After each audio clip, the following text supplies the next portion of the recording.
Hey monkeys, how you doing? Damian Keyes here. So today, YouTube launched YouTube Music. Basically, it's announced itself onto the music streaming world, and whilst it's been over in America for a little while, they brought it across to the UK. And I want to talk about what it is it worth it from a consumer's point of view, and also how it's going to affect you, the artist. So it's a crazy world out there in the land of music streaming, and YouTube has decided it wants to dip its toe into the water of streaming. And compete with the likes of Spotify and Apple Music and Tidal and Deezer and get in on the action. And so it's brought out this new product, YouTube Music. Now, what is it? It's very similar to Spotify, except they have something up their sleeve in their arsenal, and that is the amount of content that's already been uploaded to YouTube, which is already there for free. However, if you pay for the YouTube subscription model, what you will get is you will get the offline playlist, meaning that you'll be able to get the audio off videos to your phone without having to leave your phone open, which is going to drain your battery and take all your memory, which is obviously something that we've all been after for a long time. However, other than that, is it going to stand up against Spotify, who's the daddy with all this stuff, or even Apple Music, or even Tidal or Deezer? Now, Spotify is the big player. It's the daddy. It's the one that everyone's after. And Spotify have over 70 million subscribers who are paying. And that doesn't take into consideration anyone who uses Spotify and aren't paying subscribers. So it's the big one. And then after that, you've got Apple Music, which is very popular amongst iPhone users just because the symmetry of the two works very, very well. You've also got Tidal and Deezer, you've had Groove Shark. There's quite a lot of these music streamers. Everyone's looking up to Spotify as the big one. And YouTube has now thrown its hat in the ring and said, we want to compete, we want to get in on the action. And what can YouTube offer that the others can't? Well, quite simply, the amount of back catalogue that is on YouTube is massive. And so whereas Spotify, it predominantly are singles, albums and tracks, you do get some live tracks and you do get the odd audiobook and you do get comedians, but what you get on YouTube is a crazy amount of video and therefore a crazy amount of audio that goes with it. So should you want to listen to a live gig from whoever your favorite artist is, then you will be able to stream that as an audio track rather than watching the video. Now, one thing that we've probably all had a bit of a problem with is when it comes to YouTube, you have to watch it. So effectively, if you want to listen to something on YouTube in your car, you can't watch it because you're driving, but you can leave it on the seat. Well, the first thing that's going to do is going to drain your battery. It's going to use all your memory. So what YouTube is saying is, if you pay for the YouTube Music subscription, then you'll be able to stream the audio off it without taking all your battery and also all your memory. So that's a really big thing. The offline playlist is a big part of this.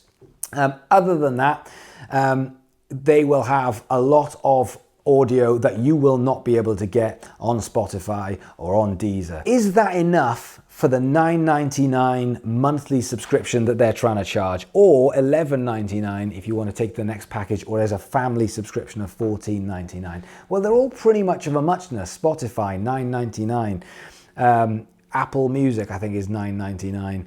And this new one, YouTube Music, $9.99. So they haven't come in with a different price point. They are automatically going in to compete with the giant, which is Spotify, which is a dangerous, dangerous game.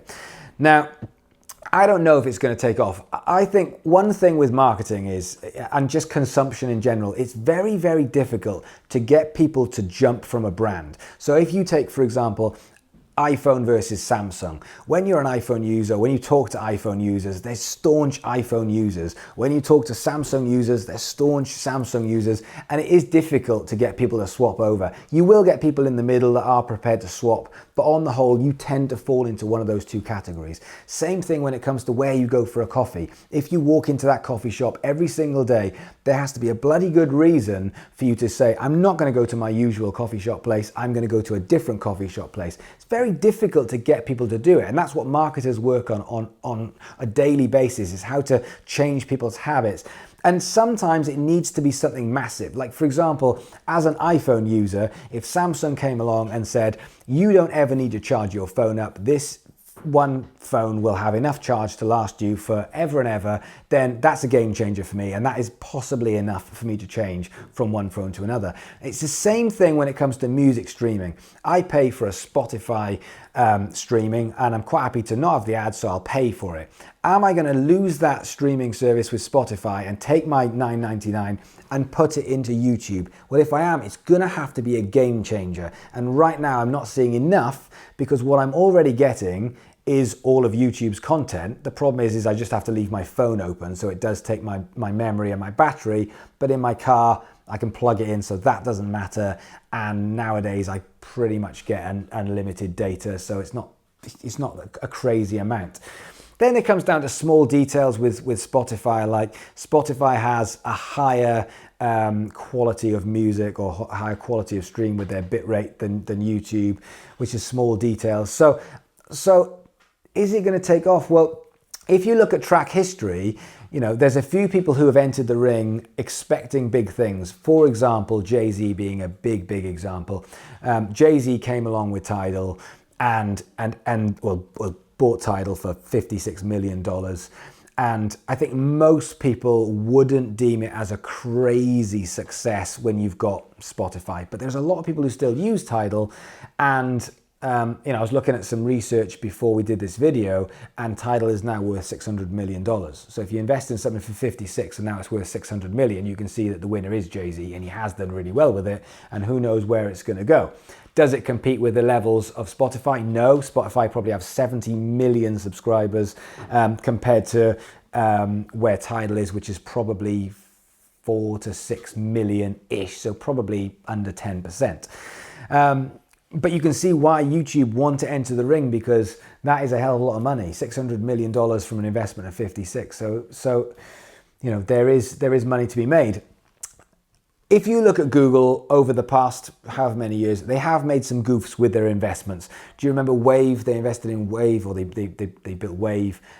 Buzz was another one. Then Google Plus, we all hated Google Plus. And I'm sure people are watching this going, I actually quite like Google Plus. But Google Plus is a pain in the arse and no one likes it. So get off it.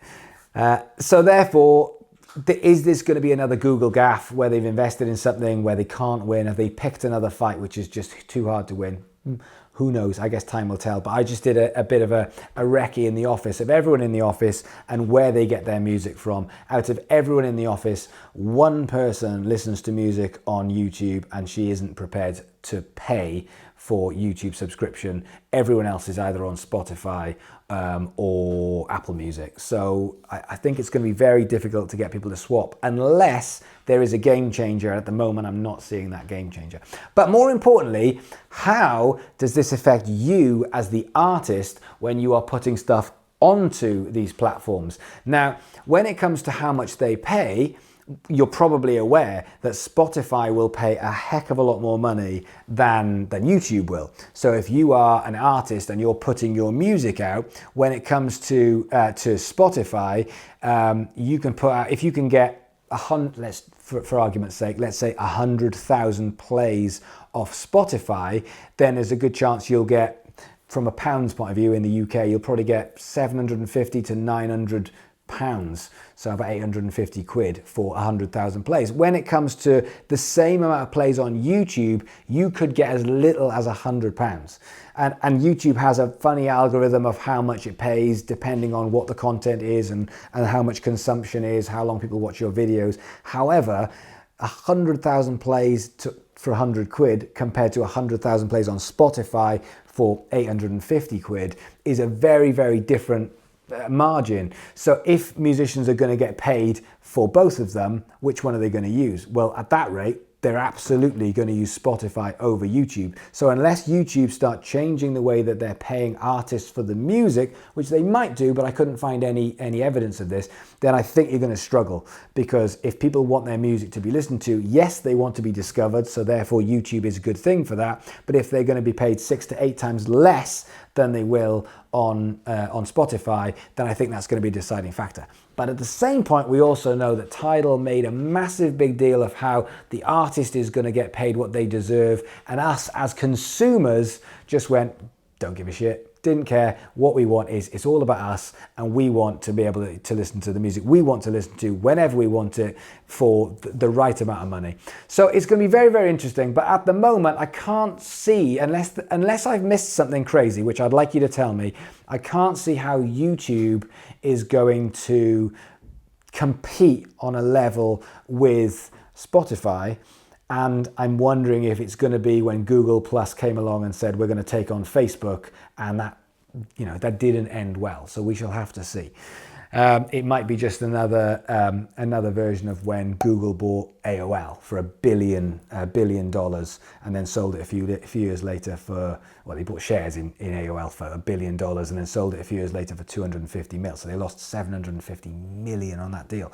So they have got a history of a couple of goofs, so we shall see. But I want to know from you guys, would you be interested in paying $9.99 for YouTube? Would you swap from Spotify across to YouTube? And if so, why? What is it that would make you do that? And if not, what could they do to get you to part ways from Spotify and go across to YouTube? And would it be a financial thing? Would it be that they would charge £5 a month instead of £10 a month? Would it be because you could get different music on there because this live thing has got potential? But you know, I think everyone's worried about how much stuff is on YouTube. I mean, it sounds pretty crazy. They're going to have to, the search engine facility is going to have to be phenomenal from an audio point of view. So what would it take for you to leave the platform that you are on to go across to YouTube Music? So if you can hit me up with some comments below, because I'm very interested in this. I think this is really, really big for us as artists, because